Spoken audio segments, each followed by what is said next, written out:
Why your car is the biggest wealth killer you never noticed. One of the biggest expenses people often overlook is not coffee or food, but transportation, especially car ownership. Cars are considered a silent wealth killer because they come with many hidden costs that drain personal finances over time.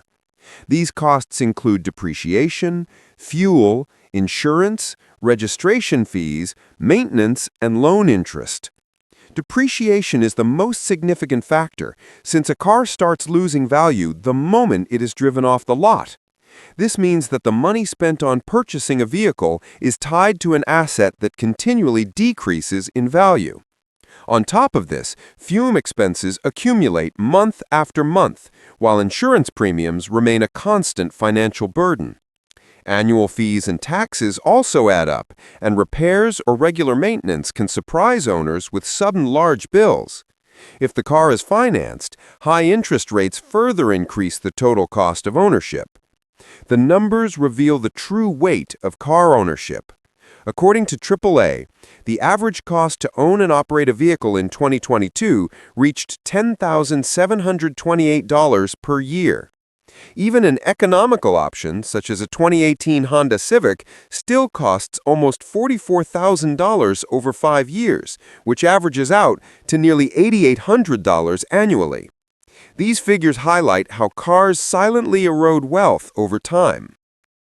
Depreciation is the single largest cost of owning a car. The value of a vehicle drops significantly the moment it leaves the showroom, making it a poor financial investment over time. This loss in value happens quickly in the first few years and continues steadily throughout the car's life. One of the most effective strategies to reduce this expense is to purchase a used car that is 3 to 5 years old.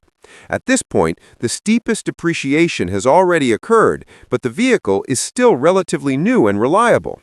Ideally, it should have between 30 and 40,000 miles, which strikes a balance between affordability and durability.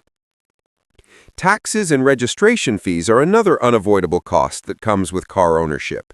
While it is difficult to escape these expenses entirely, households can reduce the burden by limiting the number of vehicles they own. Many families keep more cars than they truly need, which leads to unnecessary yearly payments in registration and other government fees.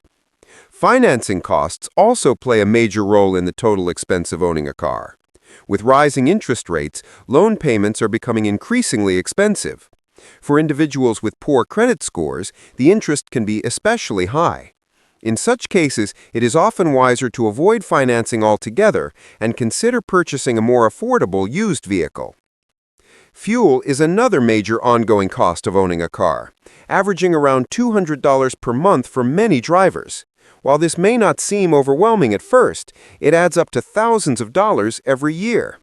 One way to save on fuel is by filling up at discount retailers such as Costco, where prices are consistently lower than traditional gas stations.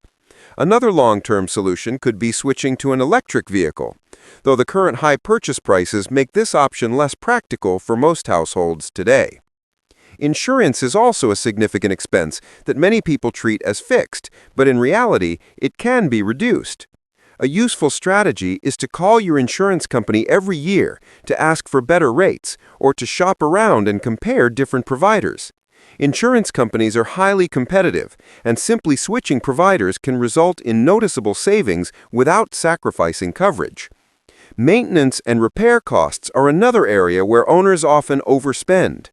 Many simple tasks, such as changing the oil, replacing filters, or diagnosing a check engine light, can be done at home with the help of online tutorials and basic tools like an OBD2 scanner.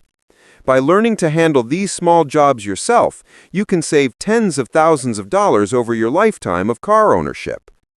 One of the most important ideas to consider when owning a car is opportunity cost. The money spent on purchasing and maintaining a vehicle could instead be invested in assets that generate growth over time, such as stocks, index funds, or even personal development. Rather than tying up thousands of dollars each year in a depreciating asset, that same amount could be working to build long-term wealth. Over the course of several years, the difference in financial outcomes between spending on a car and investing the same amount can be very significant. To reduce the financial burden of car ownership, there are several practical recommendations. First, if you need a car, buy it during the sweet spot of depreciation, which is usually 3 to 5 years old. At this stage, most of the initial value loss has already occurred, but the vehicle is still reliable and efficient. Second, review your car insurance every year and compare rates between different providers. This simple step often results in lower premiums without losing coverage. Third, limit the number of cars within a household, since extra vehicles bring extra fixed costs. Finally, consider living closer to your workplace. Even if rent is slightly higher, the savings in fuel, time, and maintenance can outweigh the added housing cost and lead to healthier finances overall. Personally, I believe this video delivers a powerful reminder that cars are not just a means of transportation, but one of the biggest financial traps most people fall into. Too often, we focus on the status a car brings, rather than the silent costs it drains from our wallets year after year. Imagine what could happen if that money went into building investments, skills, or experiences instead. For me, this shifts the way I think about spending and forces me to ask a simple question before any big purchase. Is this helping me grow wealth or holding me back? I'm curious, what do you think? Would you still buy that dream car, or would you redirect the money toward your future freedom?